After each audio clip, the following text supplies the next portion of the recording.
Sean todos bienvenidos a la primera iglesia bautista de Bakersfield. Saludos a todos los presentes. También saludamos a aquellos que a través del internet, ya sea en vivo o a lo largo de la semana, pues van a estar participando de este mensaje. A ellos les recuerdo, por favor, dejar sus comentarios. Si tienen sus pedidos de oración, puede hacerlo también. Denle me gusta al video, compártalo. Si no se ha suscrito al canal de YouTube, hágalo, porque así usted puede tener las notificaciones de cuando estamos publicando videos y también pues ayuda a propagar el canal. Bien, mis hermanos, hoy seguimos estudiando la doctrina de Dios y todavía nos quedan cerca de unas 20 lecciones para terminar este programa. Y hoy vamos a estar hablando acerca de la extensión de la soberanía de Dios, de la extensión de la soberanía de Dios. Vamos entonces a ir a Dios en oración buscando su dirección. Padre, gracias por este tiempo y la oportunidad de estar en tu casa y ser edificados por medio de tu palabra. Rogamos que tu Espíritu Santo nos ministre y nos hable en esta noche. Por medio de Jesucristo te lo rogamos. Amén.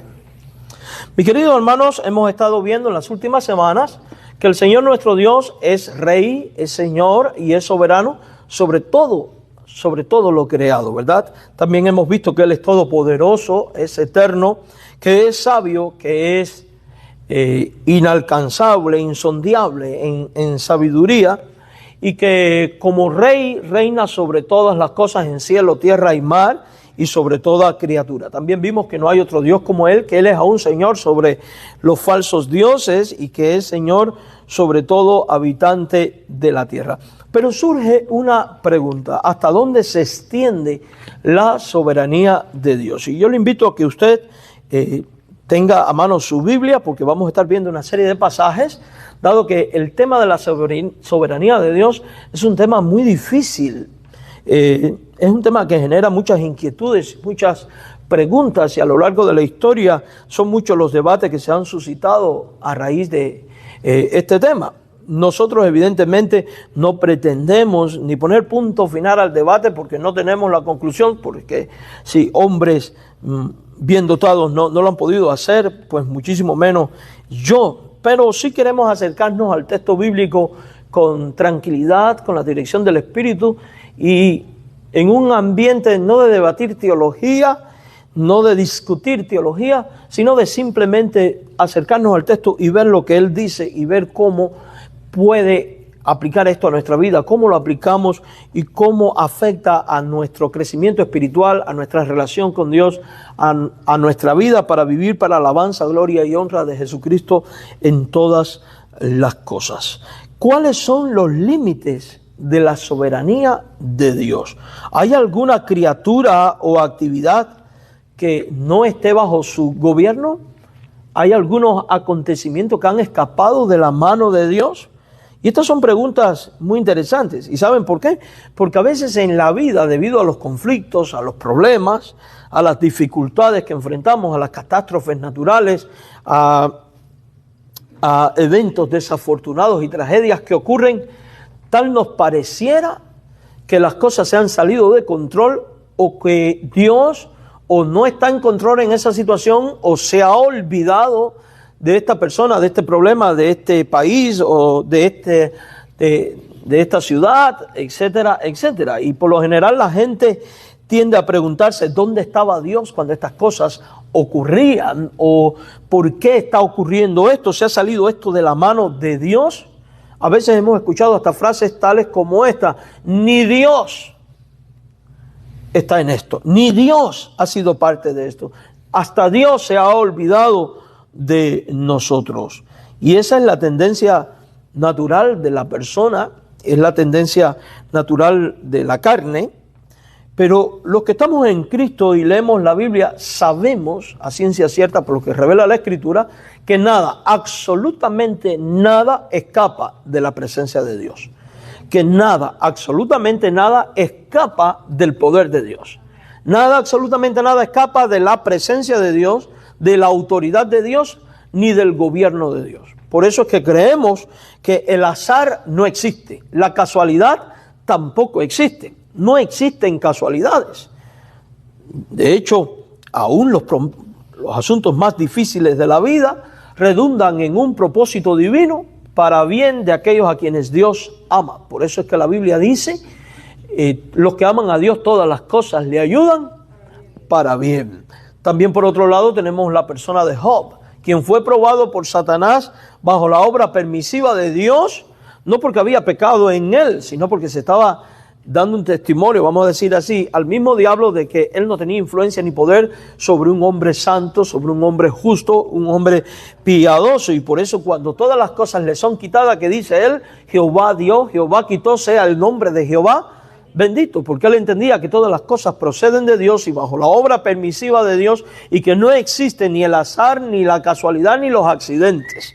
Por otro lado, recordamos por ejemplo la historia de, solo por poner algunos ejemplos, la historia de Josué, como él era el preferido de su padre, y en determinado momento vemos aquella conspiración por parte de sus hermanos que están enmarcadas en el contexto de la planificación de un asesinato. Finalmente no ocurre tal asesinato, sino que ellos terminan vendiéndolo como esclavo. Y Josué, cuando las cosas le iban aparentemente bien, resultaba que caía nuevamente en un estado deplorable de vida. Uno, pierde el favoritismo del padre porque es vendido como esclavo. Cuando está en la casa de Potifar, pierde la posición de mayordomo de la casa por la maldad de aquella mujer, y termina en la prisión. Y estando en la prisión, pues tenemos aquellos eventos de los sueños, la interpretación de los sueños. Y el asunto es que en todas estas cosas que parecen catastróficas, fatalistas, negativas, Dios resulta que tenía un plan que era mucho mayor que todo eso. Y era llevar a Josué a ser el segundo más poderoso en Egipto para preservar la vida de Israel en un tiempo de hambruna. Y por eso Josué termina siendo el segundo después de Faraón. Y cuando él se da a conocer a sus hermanos, quienes habían ido a comprar granos de trigo, que los hermanos se dan cuenta que es a quien ellos habían vendido, ellos evidentemente experimentan temor y miedo porque están en presencia de uno de los hombres más poderosos de la tierra de aquel tiempo, y dicen con facilidad, este va a tomar venganza, este puede tomar venganza, este puede aniquilarnos. Y sin embargo Josué, quien es un hombre temeroso de Dios y que sabe que en Dios no existen ni accidentes ni casualidades, sino que vive bajo la soberanía de Dios, cree en la soberanía de Dios, en el señorío de Dios, en el gobierno de Dios, en los planes de Dios, en el propósito de Dios, cuando habla a sus hermanos, les dice aquellas palabras tan extraordinarias y consoladoras que deben de ser la característica también de nuestro estilo de vida. Ustedes no me vendieron aquí por casualidad, sino que Dios permitió que esto ocurriera para preservación de la vida de ustedes, y le atribuyó todo lo que había ocurrido en su vida a un plan divino. ¿Y qué es que esa es la realidad de la vida? Todo, absolutamente todo bajo el cielo responde a un plan soberano de Dios, a un plan divino. Por eso la vida toda del creyente, la vida toda de la iglesia existe para honrar y glorificar a Dios. Porque si aún los enemigos de la fe fueron creados y se les permitió actuar en su pecado y en su maldad para traer gloria y honra a Dios, pues cuánto más nosotros que amamos y tenemos a Jesucristo y que por su muerte y resurrección hemos sido constituidos en herederos del reino. Por ejemplo, si usted recuerda de Faraón, rey de Egipto, en su corazón endurecido, la Biblia deja saber que Dios endureció el corazón de este hombre para que el nombre de Dios sea glorificado, y la victoria de Jehová sobre los dioses paganos de Egipto y aún sobre el mismo Faraón fuera algo extraordinario que después iba a causar temor y pavor en los dioses falsos y en las naciones a las cuales ellos iban a tener que atravesar en el Éxodo, y algunas de ellas incluso a conquistar. En determinado momento, ante un enfermo, los discípulos le preguntan a Jesús, ¿quién pecó, su padre, para que naciera así? Y Jesús deja bien en claro, ni ni su padre, sino que nació ciego para que el nombre de Dios sea, ¿qué? Glorificado. No podemos olvidar que el Proverbio 16 o el 14 también dice, aún hizo Jehová Dios al impío para el día malo. Alguien tan perverso como Poncio Pilato, como Anás, Caifás, incluso Judas Iscariote, dice el libro de los Hechos en el capítulo 2 y en el capítulo 4, que estos por el predeterminado consejo de Dios prendieron y mataron a Jesús, mostrándonos que Dios en su soberanía había permitido que tales cosas ocurrieran. y ocurrieran para la mayor gloria de Dios y salvación de aquellos a quienes Él había dispuesto en su corazón salvar. Por tanto, no existe la casualidad. Existe el gobierno soberano de Dios. Y aunque todo parezca patas arriba, es importante tener convicción en nuestra vida como creyentes de que Dios sigue estando en control. Hermanos, vamos rumbo a un tiempo muy peligroso. El tiempo, la venida de Cristo se acerca, y a medida que avanza el tiempo, tristemente las iglesias se van a caracterizar más por la apostasía que por la fidelidad a Dios. Por eso es que la Biblia dice, cuando el Hijo del Hombre venga, ¿hallará fe en la tierra? ¿Por qué? Porque serán más los apóstatas que los fieles.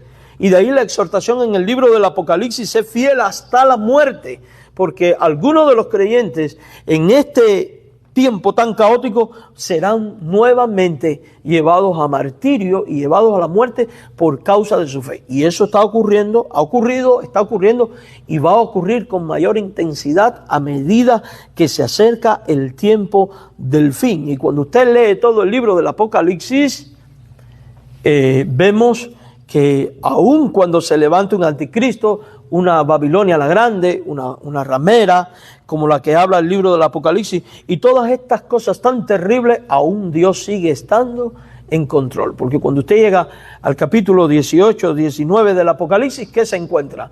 Que Babilonia la grande, la ramera, el dragón, la bestia son lanzados al abismo, y Satanás el diablo es encarcelado.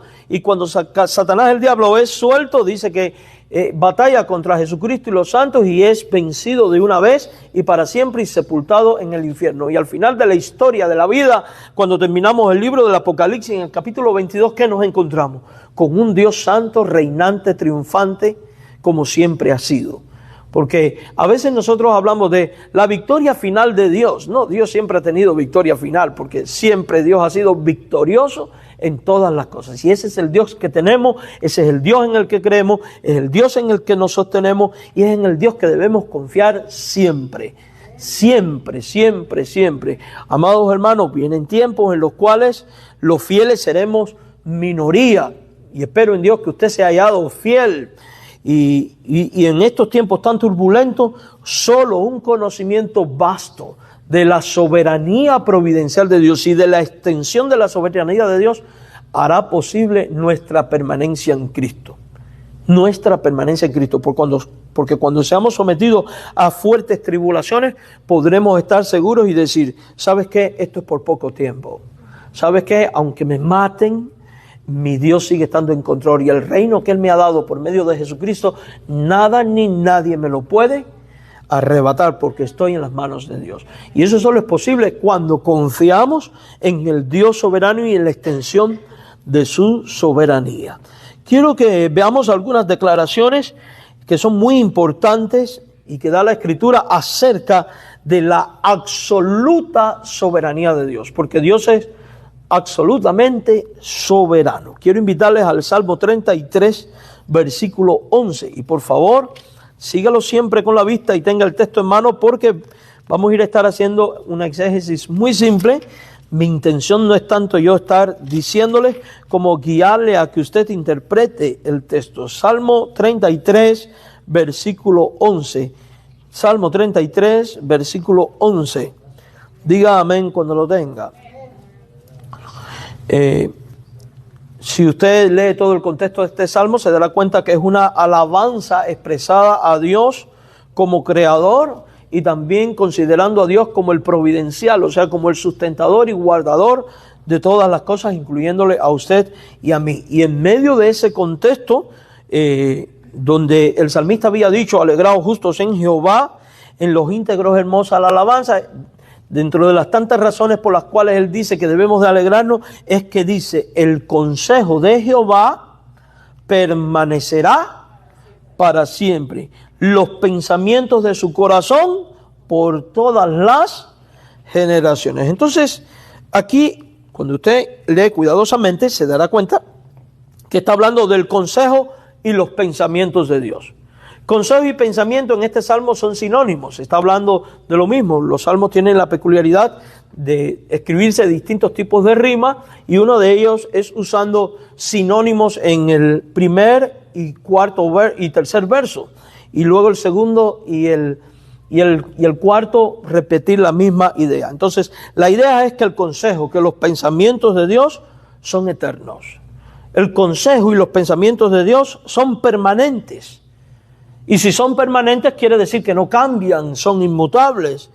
El consejo de Dios permanece independientemente de la circunstancia, independientemente del momento histórico, independientemente de las cosas que decidan hacer o no los hombres, porque absolutamente nada sorprende a Dios. Absolutamente nada sorprende a Dios.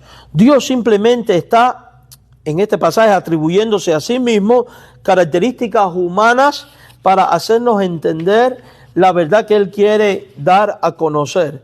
Los planes del corazón de Dios se refieren a sus decretos seguros e inmutables. Cuando Él dice el consejo de Jehová, no traiga a su mente el concepto que tenemos nosotros de consejo.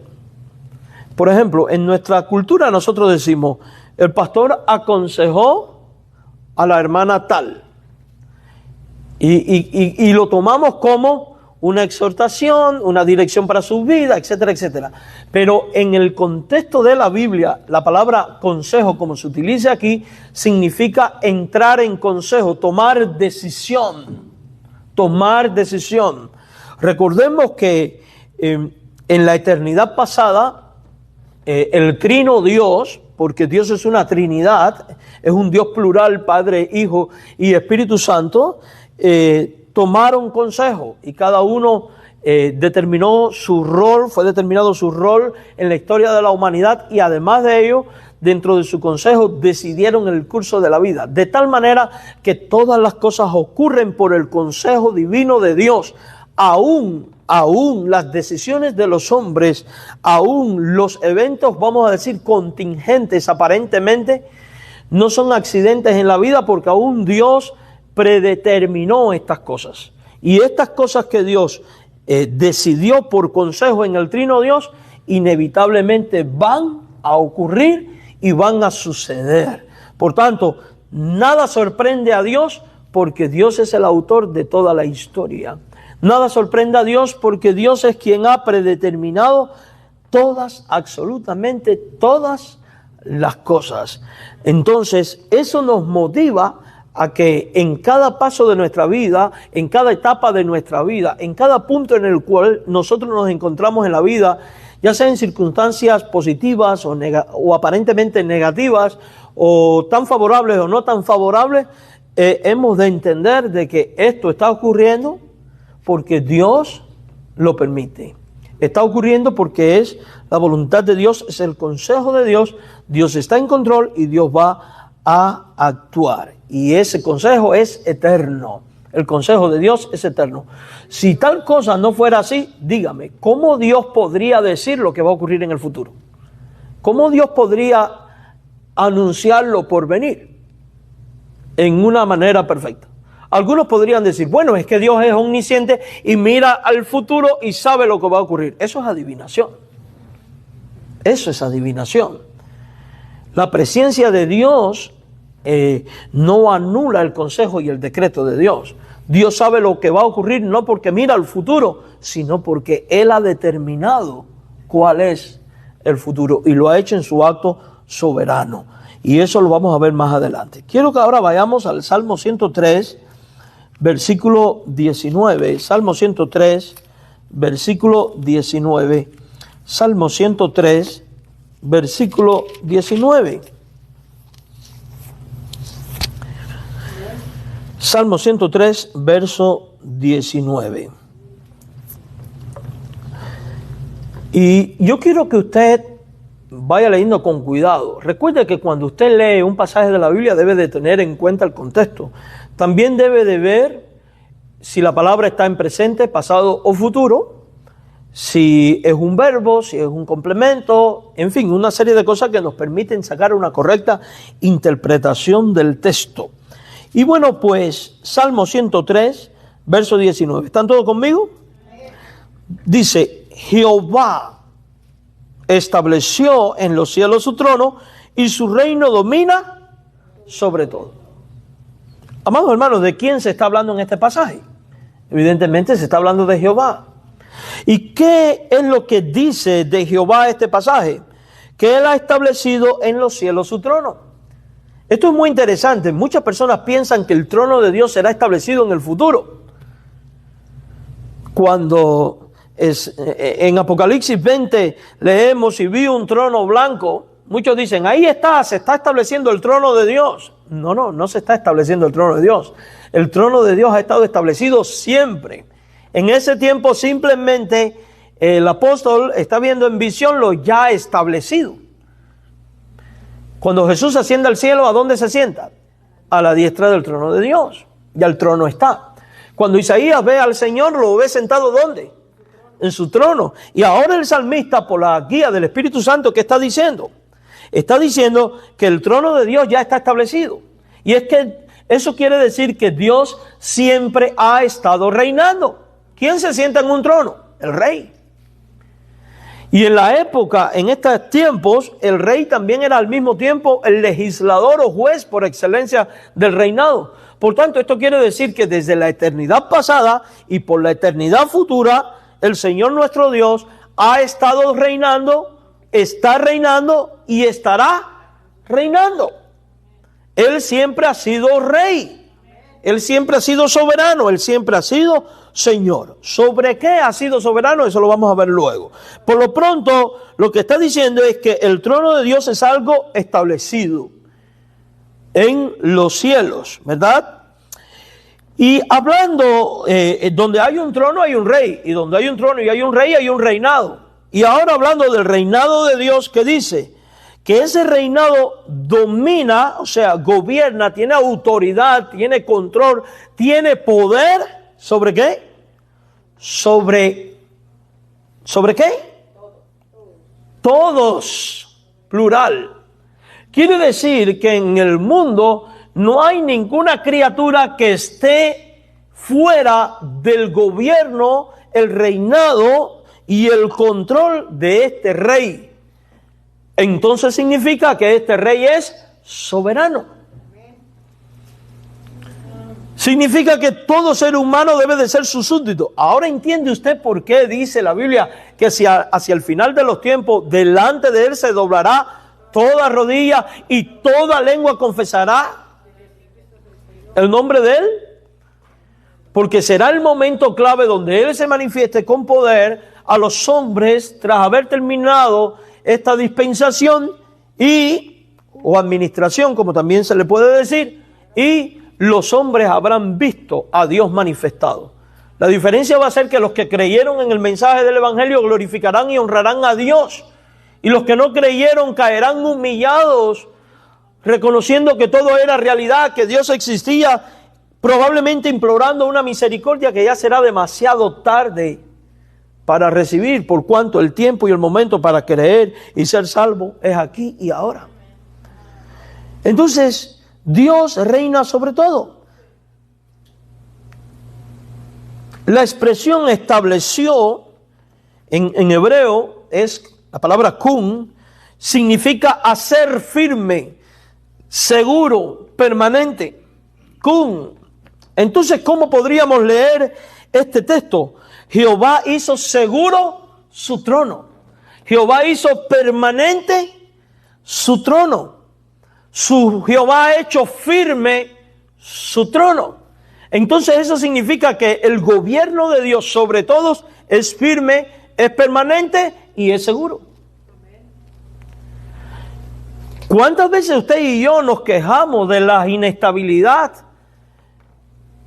que experimentamos a lo largo de la vida por causa de la sociedad y el mundo en que vivimos a consecuencia de sus leyes, gobernantes o todo factor de influencia? Nos quejamos de los salarios a veces, nos quejamos a veces de las decisiones que toman los políticos, nos quejamos de las circunstancias que estamos viviendo, del sueldo que tengo, de mi patrón, del trabajo, de que si está siendo justo o injusto, de que si gano poco o mucho, y nos quejamos, y todas estas circunstancias a veces en la vida nos ponen en momentos de incertidumbre y de inseguridad. Y de ahí que llegamos a decir, no me siento seguro en este trabajo, ¿cierto? O no me siento seguro en este país, por eso emigro. Por eso emigramos. O no me siento, no creo que mi familia esté en un estado de firmeza. La diferencia es que aquí no va a poder cambiar de familia. Tienes que cambiar de actitud. ¿Y cuántas veces estamos en estos estados de incertidumbre por múltiples circunstancias en la vida? Muchas. Pero hermano, dígame que no produce tranquilidad. Y ahí es donde está la diferencia con las cosas del mundo y las cosas seculares. Que confiar en el Dios soberano, entendiendo al Dios soberano, no produce seguridad de que el gobierno de Dios es firme, seguro y permanente.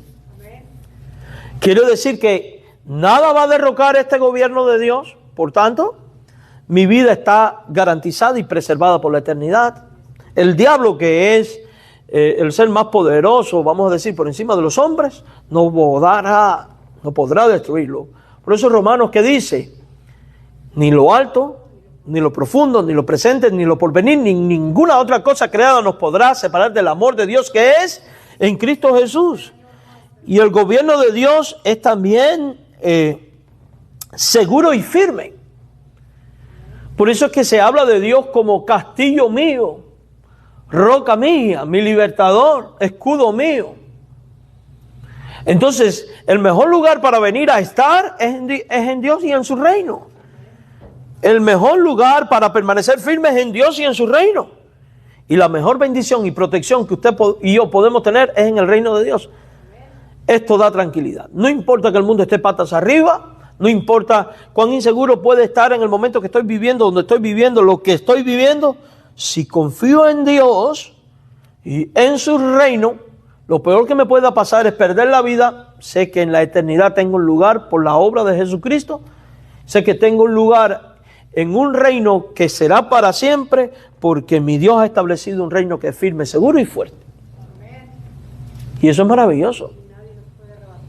Eso es tranquilidad. ¿Se da cuenta por qué los misioneros, en especial los misioneros, y los admiro muchísimo, amo a los misioneros, por qué los misioneros se atreven a ir a donde no va nadie, enfrentar lo que muy pocos de nosotros enfrentamos? Persecución, quizás muerte, hambre, desnudez. Déjeme le digo algo. La vida de un misionero es una vida muy dura, llena de vicisitudes. Los misioneros, como nadie, dependen de la gracia de Dios, porque los misioneros siempre dependen de la misericordia de Dios que mueva a iglesias ya establecidas para que le ayuden o no. Y estos dependen íntegramente de la gracia de Dios. Ellos pasan más trabajo que nosotros en la iglesia local. Y enfrentas vicisitudes que nosotros no enfrentamos. Aún en un país, vamos a decir, con libertad religiosa. Porque llegar a una ciudad donde tú no conoces a nadie, donde no tienes absolutamente a nadie, y atreverte a ir a la calle para empezar una nueva iglesia desde cero, sin saber absolutamente nada sobre tu futuro, es una cuestión de fe. Y esa cuestión de fe solo puede estar fundamentada cuando el misionero, el obrero o quien sea, está seguro de que Dios tiene un plan en ese lugar y confía en su reino, en su soberanía, y en una soberanía que es firme, fuerte y que es segura. Gracias a esto se hace la obra misionera. Gracias a esto podemos subsistir. Por eso es importante estudiar la soberanía de Dios y confiar en el Dios soberano, descansar en el Dios soberano. Amados hermanos, quiero invitarles ahora al Salmo 115, verso 3. Pase una paginita. Salmo 115, versículo número 3. Salmo 115, versículo 3.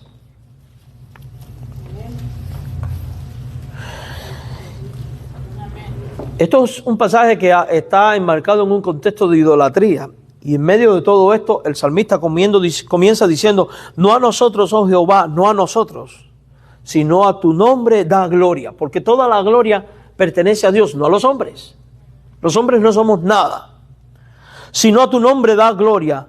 Y da gloria, ¿por qué? Dice, por tu misericordia, por tu verdad. Y mira el cuestionamiento del versículo 2. ¿Por qué han de decir la gente, ¿dónde está ahora su Dios? Dígame, ¿cuánto usted conoce que muchas veces le dicen a usted, ¿dónde está tu Dios? ¿Y por qué la gente han de decir esto? ¿Dónde está ahora tu Dios? Nuestro Dios está en los cielos. Aquí está la respuesta. Todo lo que quiso, ha hecho. Lo que no hemos hecho, lo que Dios quería, y que ha desatado las catástrofes que muchas veces vemos, somos nosotros los seres humanos.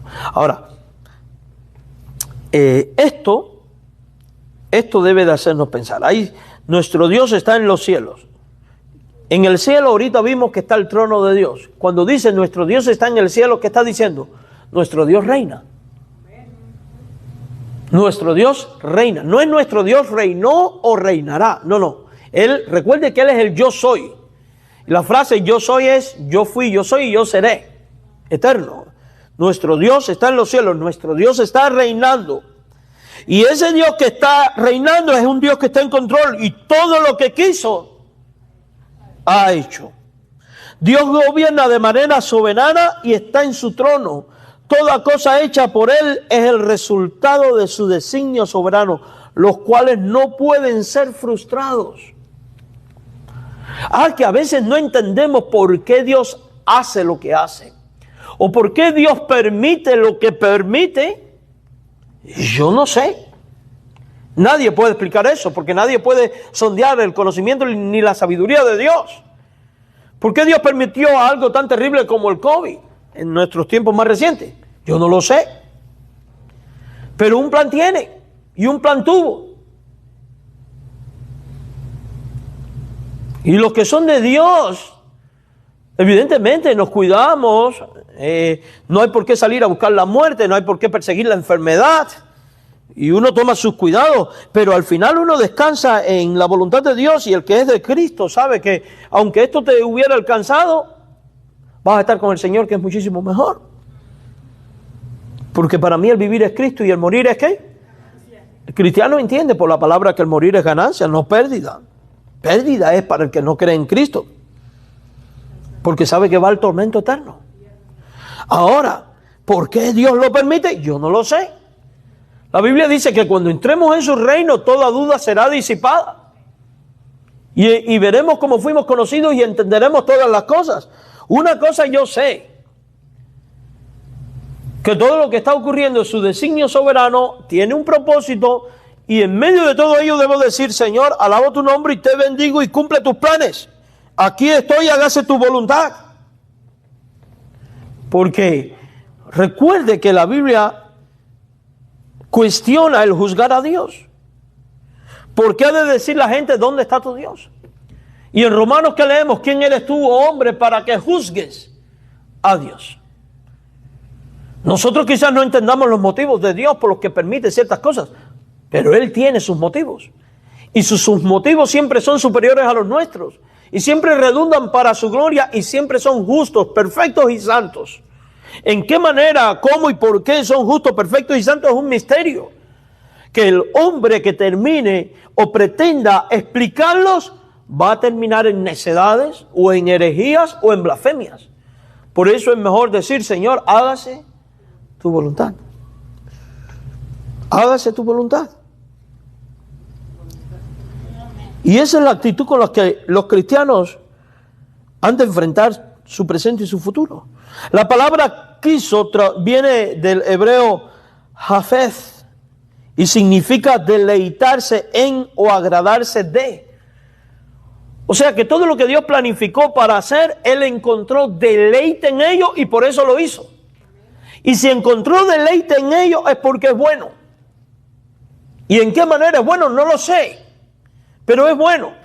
Por ejemplo, Todos los actos creadores de Dios los hizo como Él lo hizo porque Él quiso. ¿Y qué dice la Biblia? Y vio Dios que era bueno. Estaba asociado con esta palabra, con deleite. Muchos hablan de los que se conoce como los beneplácitos de Dios. Dios sintió placer porque era bueno. Esto significa que las decisiones y acciones de Dios no son motivadas meramente por la lógica, el cálculo o la razón, y nunca son motivadas por caprichos tampoco, sino por un propósito. No es que Dios se encaprichó y dijo, ¿sabes qué? Porque me da mi regalada gana, voy a mandar este terremoto. Ahí para que sufran un poco. No. Ese no es Dios. Si Él decide mandar un terremoto es porque tiene un plan que va a redundar al final para su mayor gloria. Les estaba contando la semana pasada, en mi país, en el año 61, cuando comienza la dictadura comunista en mi país, una de las decisiones que toma el gobierno es declararse oficialmente ateo. Comienzan a perseguir a toda clase de religión. Por ejemplo, en Cuba habían cerca de unos 700 y tantos sacerdotes católicos y solo quedaron apenas unos 200.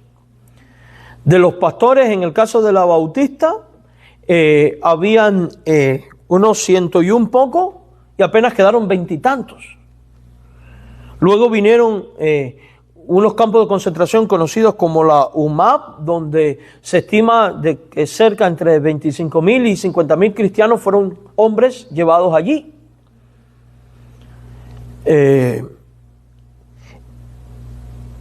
Muchos templos fueron demolidos, otros fueron confiscados, muchos seminarios cerraron, los que quedaron abiertos fue por la misericordia de Dios, y después el gobierno puso una ley que tenías que tener el permiso del Departamento del Trabajo de liberación para poder ir a estudiar al seminario, y era el permiso que nunca llegó. O sea, el gobierno dijo, el seminario está abierto, tenemos libertad de religión, está abierto el seminario, sí, pero cuando tú decías, quiero la baja del centro de trabajo para ir al seminario, te decían, tienes que esperar. Y era el permiso que a veces nunca llegaba. Y esto parecía el fin de todo, aparentemente. Pero ¿quiere que le diga algo? 60 años después, hoy hay más iglesias, más misiones, más misioneros, más pastores y más cristianos. Entonces, lo que aparentaba ser una catástrofe en términos de espiritualidad y salvación ante los ojos de Dios, resultó ser lo mejor que pudo haber pasado. Y esta historia ha pasado también en otros países, no solo en el nuestro. El día que en los países musulmanes hayan libertad religiosa, descubriremos cuántos cristianos hay clandestinos. Hoy no lo sabemos, pero los hay. Nosotros los bautistas tenemos arriba de 2.000 misioneros en este lugar. Por nuestra Junta de Misiones. Más de 5.000 misioneros diseminados por todo el mundo. Aún en países musulmanes. Entonces, a eso es a lo que me refiero. Que Dios no hace las cosas caprichosamente. Las hace porque tiene un plan. Que cómo ejecuta el plan a veces no lo entendemos. Repito, es otra cosa. Por eso es que uno tiene que tener la actitud de Job. Jehová dio, Jehová quitado, sea el nombre de Jehová bendito. Una actitud de reconocimiento, de alabanza, de adoración, de acogimiento a la voluntad de Dios. Señor, si estos son tus planes. No hay mucho, me leí la historia de la vida de Juan Wesley, el fundador de los metodistas. Juan Wesley predicó más de 40.000 sermones en su ministerio. Caminó más de 400.000 kilómetros predicando. Fue un hombre con una disciplina tremenda. Llegó a predicar a audiencias de hasta 80.000 personas. Y yo me pregunto, hermanos, en estos tiempos modernos, ¿cómo vive un pastor de una iglesia de 3.000, 5.000, 10.000 miembros? Tristemente viven como príncipes muchos de ellos. ¿Saben qué es lo único que tenía Wesley cuando murió? 3 cucharas de plata y apenas unos peniques de dinero. Nada. Se gastó por amor a su Dios. Spurgeon, otro ejemplo de esto. Todo lo destinaba a los orfanatos y a las obras. Y ahí es donde hay una diferencia muy grande entre el testimonio de lo que ocurría en el pasado y lo que ocurre hoy.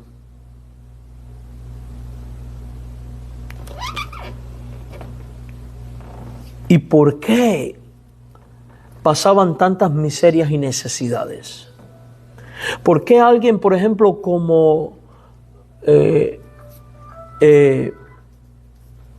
Hudson Taylor, el misionero a China, tiene que enfrentar que se le mueran sus esposas y sus hijos y aún quedarse en China pasando 1000 necesidades, por amor a su Dios y confianza en la providencia de Dios?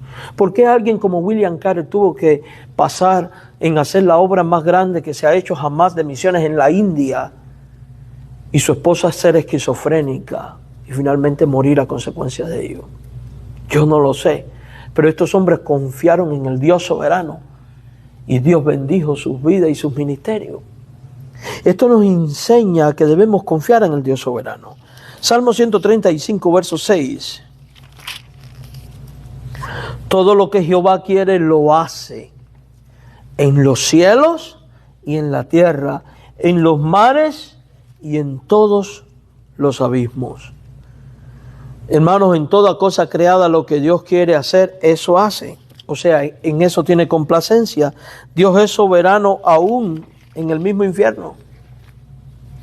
Mire, a veces tenemos el concepto equivocado de que quien reina en el infierno es el diablo.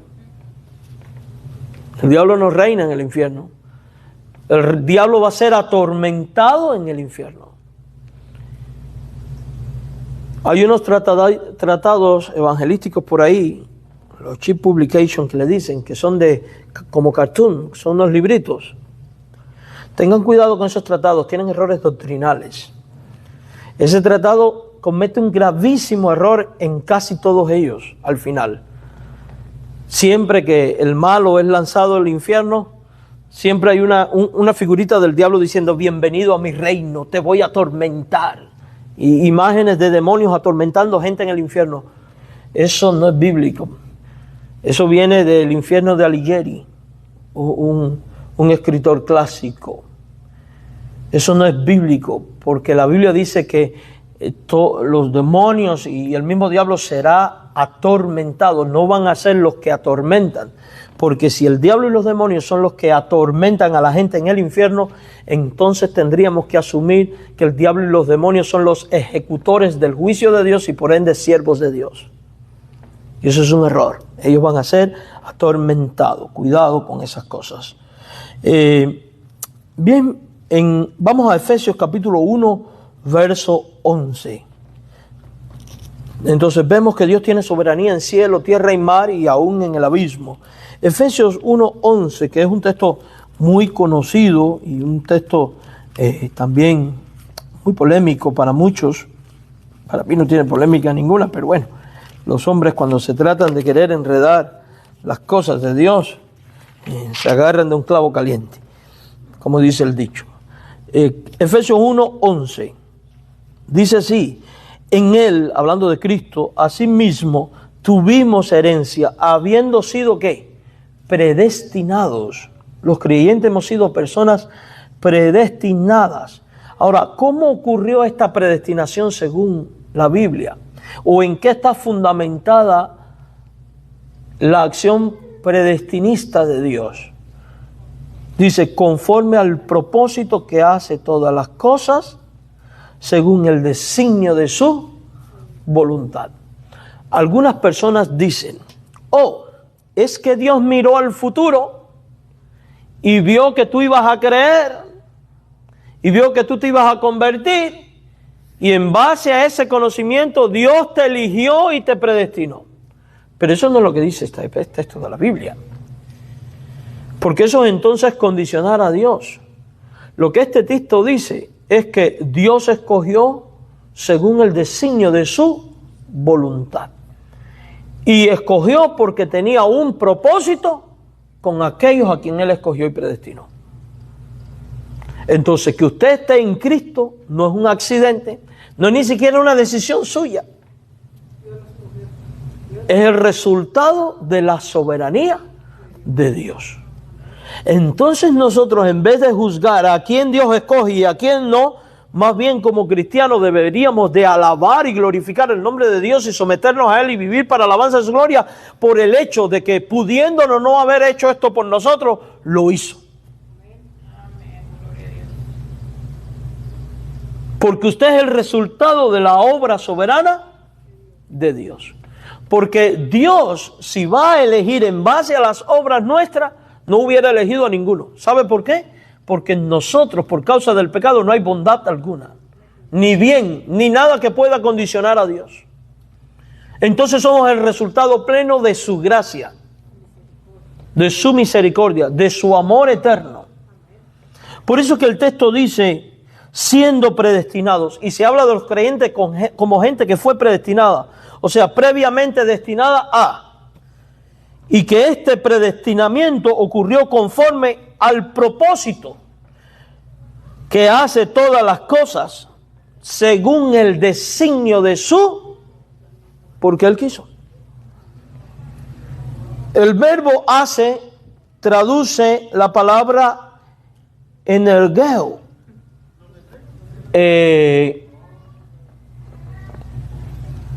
Y comunica no solo el obrar, sino también energía y eficacia. Dios logra todas las cosas conforme a su voluntad, con energía ilimitada y eficacia perfecta conforme a su voluntad.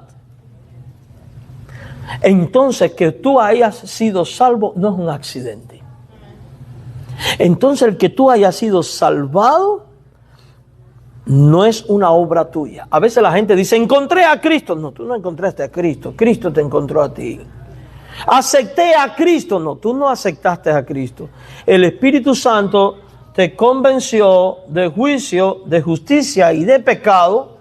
Y en un acto libre de tu propia voluntad, porque aquí van las dos cosas. Dios es soberano, pero usted también es libre. Usted escogió a Cristo, pero usted lo escogió porque Él te escogió primero. La Biblia dice, ustedes no me amaron a mí, sino que yo los amé primero. Y todo esto es como manifestación de su soberana voluntad. Amén. Vamos a dejar el estudio hasta aquí. Y la semana que viene vamos a comenzar aquí porque hay mucho más que decir de esto. Por lo pronto nos vamos quedando con esto. Que nuestra vida puede transitar en tranquilidad, firmeza, confianza y seguridad en Dios. Porque Dios reina, sigue reinando y reinará. Y sigue estando y estará ¿en qué? En control, y Él merece toda la gloria y toda la honra. Amén. Vamos a orar. Señor Dios, gracias por ser Dios, gracias por ser soberano, gracias por estar en control. Qué maravilloso saber que tú eres firme en tu reino, fuerte, poderoso, y eso da seguridad. Alabamos tu nombre y te suplicamos que tú nos ilumines con tu Espíritu Santo para entender esta doctrina y sobre todas las cosas nos ayudes a aplicarla al diario vivir. Oh Padre Celestial, a veces nos sentimos inseguros a consecuencia de las cosas que ocurren. Aumenta nuestra fe para confiar en tus verdades, esperar en ellas, descansar en ellas y confiar en lo que tú has dicho. Danos tu bendición. En el nombre de Jesús. Amén.